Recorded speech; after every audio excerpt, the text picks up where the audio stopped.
Welcome to the Voice of Retail podcast. My name is Michael LeBlanc, and I am your host. This podcast is produced in conjunction with Retail Council of Canada. It's Fraud Prevention Month, so in this episode, my guest is Moneris Vice President of Customer Experience, Yale Holder, who discusses the latest fraud prevention trends. Yale reveals how overall reported fraud has dropped amongst retail merchants in Canada thanks to enhanced security tools and growing retailer awareness. However, in-person refund fraud and terminal theft are rising, illustrating how criminals shift tactics. Yale explains practical low-cost strategies like password protection and secure payment gateways that every retailer can adopt to protect revenue and brand reputation. Yale, welcome to the Voice Retail Podcast. How are you doing this afternoon? Oh, happy to be here. Thanks for having me. My pleasure. Where am I finding you today? Are you in head office or are you on the road? Where are you today? I'm at the head office here in Toronto. I'm in Etobicoke. You and I don't know each other, but we have something in common already. We're alumni of Rotman School of Business. We were chatting a bit about that off mic. So nice to talk to. Yeah, and that makes you a great person just to begin with. So that's amazing.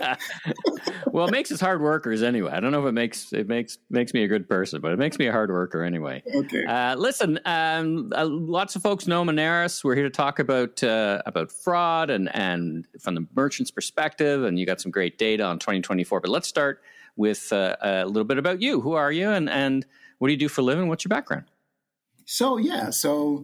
I'm a former Rotman alumni, so to start there. No, I'm Vice President of Customer Experience at Moneris. And what I do every day is to help customers get set up, get them boarded, and support them when they have issues. So we support a large group of customers, particularly in the retail space. And I look forward to doing that every day. Now, do you consider yourself a finance professional, a customer experience master, or the combination of the two? What got you into this, and how do you describe yourself at social events? Oh, that's a good question. I've actually started off in IT, to believe it or not. Okay. I was an IT professional, and IT is essentially a good enabler to do business and to do business well. So we all leverage IT in various forms. I always wanted to be on the decision side of things. So I left IT and trying to find a different way of doing that. So I, like you, I was in marketing. I did product. I'm now with the operations and doing customer experience. But a big portion of what I do is to, drive technology to make it easier for us to support customers and to help customers board, support, and do things easier by leveraging things like technology. Well, you're a nice bridge to between technology and customer experience. By the sounds of it, it looks like a great role. Now, very few people would be listening to this who would not know Moneris in one way, shape, or form. But I do have an audience outside of Canada, so just a bit about who Moneris is. Yeah, so Moneris is a Canadian commerce company. We essentially help customers process transactions. We help them online, we help them offline in retail stores, and we essentially provide what customers may know as terminals, where you could leverage those terminals to make payments. So customers interact with terminals all the time. They may not be so aware of it. But that's typically how the end user sort of interacts with Moneris in that way. And then we facilitate for business retailers, sort of making sure that they get paid, and we balance things with the card brands, whether it's Interact, Visa, MasterCard, Amex, etc. So we facilitate all of that for our customers. And just you're not the first guest from Moneris. Of course, I've known Moneris for many years. But for those unfamiliar with your scale, because I think your scale and presence really speaks to the legitimacy or the credibility or the power of your data, I should say. How many things do you process or transactions do you process for retailers in an annual year? Oh, so it's billions of transactions. It's billions of transactions. We're the largest. We're one of the largest, if not the largest, acquirer in Canada. We support, I think we're probably the largest even in the retail space particularly. We're well represented in that space. So we're in all 10 provinces We have locations in 4 of the provinces as well, and we support all 10. So it's pretty large scale operations, and we do everything to make sure we can get to retailers that need help and support them, and we do that 24/7 a day. So your recent stats around fraud and reported fraud cases in 2024 caught my eye because, retailers, if there's one thing that keeps them up at night these days, other than, Trump tariffs and uncertainty, the two of those things combined, it's cyber fraud, loss prevention. In fact, Retail Council just had a great conference all about those kind of issues. So this is very, very timely. It's very material. So let's jump in. So you reported in this survey, and it caught my eyes, as in, like, you don't see the word decrease very often, a 15% decrease in reported fraud cases. Now, in the context of overall fraud prevention, what contributes to this? Is it better systems, better awareness? We're going to talk more about education, but give me your high-level view of what you thought when you saw that data. Were you surprised? And tell me about it. Two perspectives I'd like to give. The first is, March is Fraud Prevention Month, and we've been doing this for a number of years. I would like to think that awareness, not only from Moneris, but other acquirers as well, has risen. Awareness typically among retailers. I would like to believe that that's one aspect of things. But the other thing as well is important to understand the environment we're in and how things have changed. So we've recently come out of a pandemic, and we had a couple of years of rebounding where, we were still hybrid, but what we're seeing more often is a lot of businesses are seeing more in-person activity, less online. So what this meant has been a shift in customer behavior over the last couple of years. So what we're seeing is like about a 12% reduce of share from mail order, telephone order fraud activities. So, during the pandemic, we all phoned in essentially. So we saw a lot of fraud in that area. But there's been a shift in the way that we operate. A lot of us are back in office. We're doing things more in person than on the phone. So that has reduced by 12% as a share of total fraud. But the concerning aspect of things is that refund fraud has risen, right? That's up double digits. I think it's 11% in that share. So this is things like refund fraud from stolen devices. So we're now in person. So we've seen an uptick in that area. So while overall fraud may be down, we've seen a troubling statistic around in-person stolen devices and refund frauds for those stolen devices. So it's a bit of a concern. So we have to keep an eye on that. And there's a shift in behavior of how we are interacting day to day, particularly with retailers. I think it's concerning. The final thing I would like to mention as well, fraud is often underreported. We get a segment of it. We don't get the full picture. So I'm always cautiously optimistic when we see overall fraud is down. Because the number of reported cases is only a fraction of what actually happens, because there's probably a belief that it's cost of doing business, and sometimes it's embarrassing as well. No, I see. So I see. It's important to take these good news with a bit of caution as we understand the shifting dynamics of our marketplace. Let's unpack. You said a couple of interesting things. I want to unpack. I mean, in my lifetime, I go back to when you had to transact as a customer with a retailer and sign a document and then look on the back of your card. And now we're at tap and phones. I mean, there's almost no chance. And if you think about an iPhone tapping on one of your devices to validate that that's the other person, other than that's a good card, right? So are these things material in terms of how you think about validation? Has technology kept up with, we're not seeing huge leaps in this. Has technology kept up with old style in-person validation techniques? So yes, most of the in-person transactions are fairly safe. They're significantly safer than what we call motor transactions, which is mail order, telephone order transactions, right? So a retailer would know those as card not present kind of things, as right? Card not present transactions, exactly. So not as much concern from the in-person, whether you're tapping your phone or doing those transactions, because they tend to have multi-factor authentication, whether it's Face ID or password on your phones, or they need to do something to enable it. So those things are built in through technology. Yeah. Once you have multi-factor authentication, you're less likely to have fraud. It's easy because you have to not only get the device, you have to get the person's identity information or password. So there's multiple steps to get there.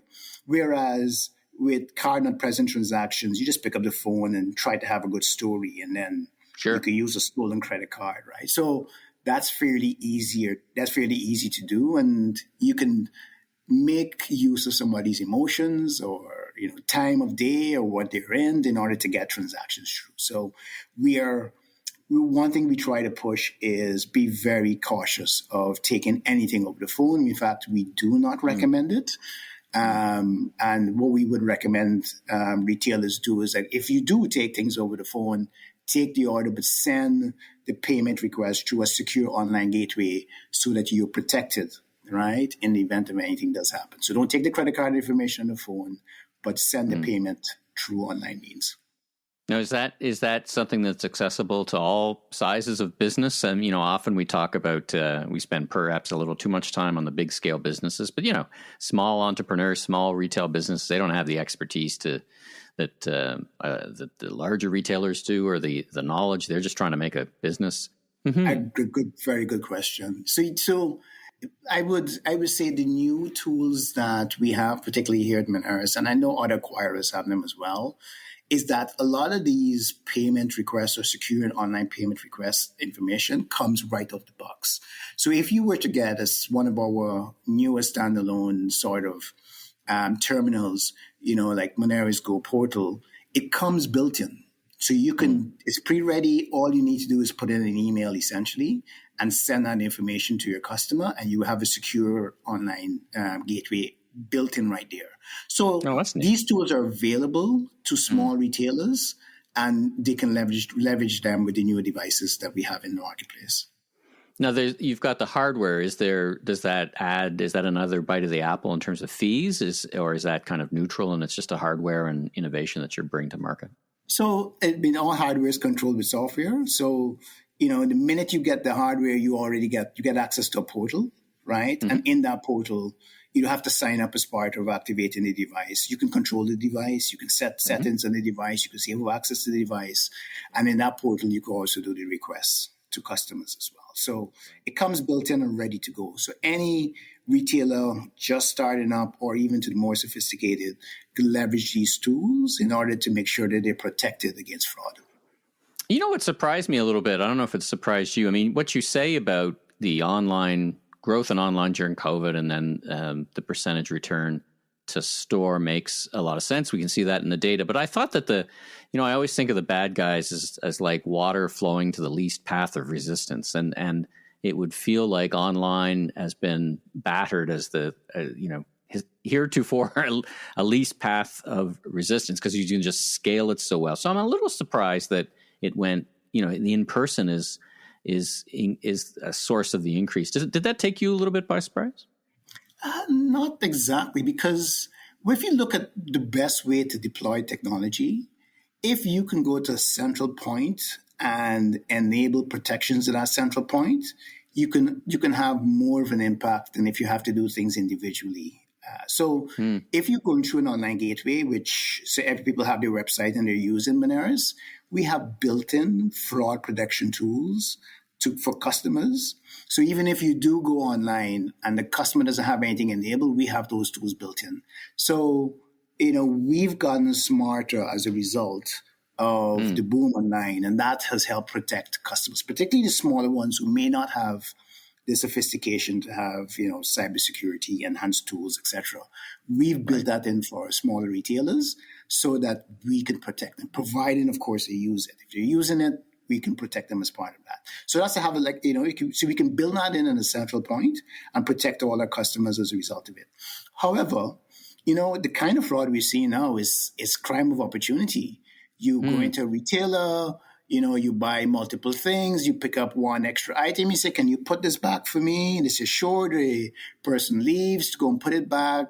They don't have a password on the terminal. You go in and you do a refund onto another card. That's a crime of opportunity.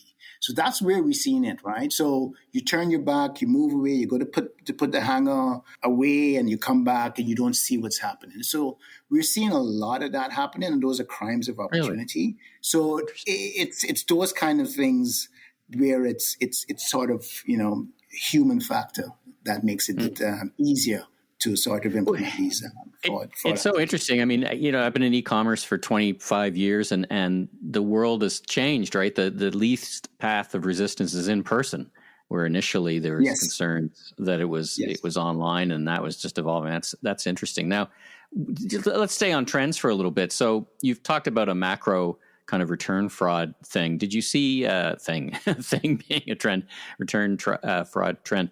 But did you see any other things that caught your eye in 2024 that we should know about for 25 that are new or evolving, or maybe on the cusp of being important, or on the cusp of something you should keep an eye on this year? Maybe not a big deal, but could be a bigger deal in 25 and beyond? When you look at the breakdown of reported cases by share, I mean, of course, Ontario dominates with the most reported case, around 40% of all fraud cases. Quebec comes in second at close to 30%. But they've all... Is that just indexed to the size of the business, or is like on a per capita basis, is Ontario riskier than Alberta? Like, do you have a sense I think of it's that? just size. I think it's just size. And just remember, these are reported cases. You don't always get as much, if there's more of a culture of reporting in certain areas, you might have clusters of reporting in certain areas versus others. So these are reported cases, but it's mainly size. So this is actual volume and not per capita. So just to understand it. But the most common fraud for almost every single province is mail order, telephone order, card not present type transactions, with the exception of Saskatchewan. The number one common reported fraud case in Saskatchewan was employee refund fraud, which is so against the grain from the other items we have seen that, it's actually interesting, right? But when you look at the second most common reported fraud for the other provinces, it's refund fraud from stolen devices. It tends to be the most popular one. So it's still refund fraud, but the fact that the most reported in Saskatchewan was employee refund fraud is interesting. So, for those kind of cases, that's why it's important to not have shared passwords, to build in passwords on your devices, or your secure gateway payments, to have correct permissions and who has access as part of who can do refunds. Now, I know for some of the larger retailers, they would have a separate refund section where you have to go, and that's tend to be protected. Whereas for the smaller retailers, they may not have the space or the ability to do that. But it's very important that you still build in, password parameters on who can have access to refunds and who cannot. So it's important that, just to get the message out there that we need to also have our own individual protections across the board. Now, I'm not saying employee refund fraud is a major thing across the board. I mean, overall, when you include everyone, it represents just under 10%. So it's not significant, but it seems to be significant in Saskatchewan. And that one stood out for me. Interesting. And just to put a number to it, you told us that Moto fraud, which is mail order, telephone order, is 62% of reported cases. So it is the majority for it is the majority. Sure. Yes. What any kind of practical tips to kind of get your arms around that, and what are the best practices that you could recommend there? Three things. What I would like to say is we'll ask retailers to look out for three trends or three activities that may raise red flags and to be protected at it. One, spending sprees, right? So if you see someone is not a regular customer, just go on a spending spree that seems strange and it's not necessarily a big sale happening, but they're on the spending spree, be cautious. Make sure you follow healthy payment practices in the way that you take the transaction. Or if you get it over the phone as well and there's a big order, it seems too good to be true, be careful. And we call this, it's a big order and it's rush, so that you won't take the time to do the necessary checks. Be cautious of that because that could be fraudulent.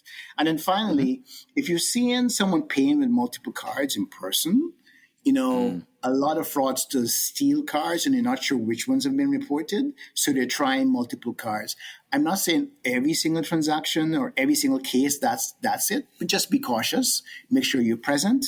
Make sure you follow all the necessary steps and protect yourself in those cases.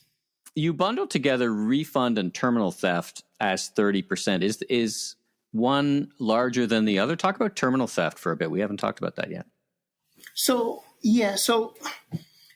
the reason to steal the terminal is to do a refund fraud. So rather than put refund on the umbrella, it's refund from a stolen device is the largest portion. So I said 30%, but half of that is essentially from stolen devices, right? So the second one is employee refund fraud. So this is someone getting a friend to come and they will refund the company's information onto another card. So that's also the second one. And then general refund fraud, which is not stolen, but they're crime of opportunities, right? So you're, as I gave the example earlier, you're buying three items, you have two you want to return, so you hand that over to be returned. The clerk takes away, they move away, and then you try to go in, see if there's no password available. If there's not, you try to do a refund onto your card, right? So that's a crime of opportunity. So that's typical refund fraud. But half of it is on stolen devices. So particularly with the smaller retailers, they will come into the store, someone distracts, and the other one takes the device and leaves, right? So you have to be careful. Make sure it's secured. Make sure it's tied down if possible. And if you have a portable one that you move around with, make sure it's locked away when it's not being used. So just simple things like that can help reduce the impact of these crime of opportunities. I hadn't thought about that as much, but does just password protection solve a lot of the terminal theft? Like if you grab a terminal and walk out the store. The first thing they do is to check and see if you have a password. Right. And if you don't, then they steal it. If it does, then they leave it alone because there's no point stealing the one that has the password on it because it's difficult to break. So that's kind of the it all starts there. It's kind of been a bit of a thread, right? If everybody's got their own password, that helps with employee fraud, and then password protection helps with terminal theft. If we had 100% compliance, if I can call it compliance, for passwords, would your numbers go down fairly dramatically? Significantly. But it's, we started off talking about how the world has changed, how sophisticated we've gotten. And it all comes down to simple things like passwords. Yeah. Interesting, right? Interesting. Hey, let's last couple of questions. Any other regional variations? You talked about Saskatchewan. Anything else that our friends on the West Coast or the East Coast, the Atlantic provinces? Anything else you'd like to call out as a regional variation? So the only other one, I think Alberta represents 13% of all reported cases. Their second most against telephone order, card not present fraud is number one there, but the second one is account takeover and stolen identity as the second one. So that's that represents about 6% of our total cases, but is the second largest in Alberta, right? Which seems to stand out, which is different. So there's something about protecting your own information. So this could be phishing attempts where you somehow give your password away or your identity information away, and they would attempt to call us, right, with your information, trying to pretend to be the person's identity and try to, and then take your account and change the bank account to their bank account so they can siphon money away. So that's unique. It's happening in Alberta. I'm not exactly sure why, but that was the second most. But what I'm trying to say here is that even as a retailer, you're protecting your business, you also have to protect your own identity and make sure not to fall for phishing scams or telephone scams where you give away your information that you would use, to identify yourself in Moneris and other acquirers. I think it's important that you be diligent and in the way that you protect your private information, because it can be used to take over your account, right? So I'm just wanted to point that out and just remind retailers to be cautious in general protecting your own private information. So last question for you. I know Moneris to be an innovator, and you're always working on something new. What's new? What's coming down the pipe in this kind of context of helping retailers and protect from fraudulent and bad actors? What do you got in the drawing board? What's on the whiteboard in the back room that you can tell us about? One, bring awareness of fraud and help reduce just the impact of fraud. Like I saw some stats where, in the last 6 months of 2024, 1 in 5 Canadian businesses experienced payment fraud of some form, and 36% of those businesses lost as much as $8,000. Wow. So it's significant as part of it. So we want to reduce that, particularly with our customers. So we're doing a number of things to help protect customers in general. Like, one, we have a program on now where we're, with no cost to retailers, we're upgrading your devices to make sure that they have the latest technologies to protect you and protect your business. We also, for those online as well, for online front, we are upgrading our tools in the back end to make sure that we protect all our merchants that are using card and present transactions, online transactions, to make sure they have the latest technology to protect you. And a lot of cases, we have some additional options that we are promoting as well for those who want to make sure that they are protected, either online or offline.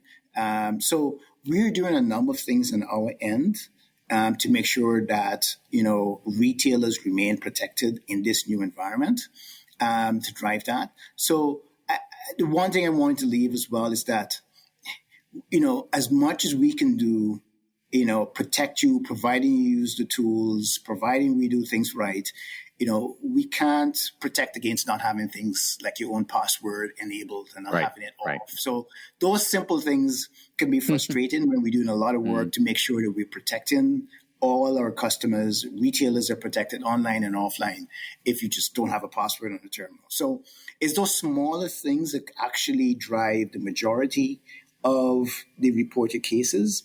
And I think it's important for us to just get the awareness, just enable your passwords. We ask you to do it. Just do it at the beginning, and then it saves so much headache down the line. Because if you do have an issue, right, and this is one thing that I want to highlight, the first thing to do is to call. We've had cases, Michael, where I'm not going to name names, but a retailer had their account taken over, and their money was siphoned off into another account, and we were able to get all their money back. Right? The reason is they called early, they noticed it, they said, hey, please help, my money is gone, and we were able to get the money back for that retailer. So it's important to report and to let us know if you notice activities that seem strange. Just be generally aware of what's happening. And the quicker we are aware of these things, the more that we can act and save. Like if you wait weeks to come and tell us about things, typically the fraudster's gone with your money, right? But if you do it the same day, then we can actually get ahead of it and protect you and your business. Well, it's been fantastic. If people want to learn more, get some best practices, where should they go? You have a website, perhaps, you might throw them to? Yeah, so we have a What the Fraud campaign at through social media. But if you go to Moneris.com, you will see links to best practices and tips on how to protect your business. And you're on LinkedIn if folks want to get in touch with you directly, yeah? Yes, I'm on LinkedIn, so you can find me there as well.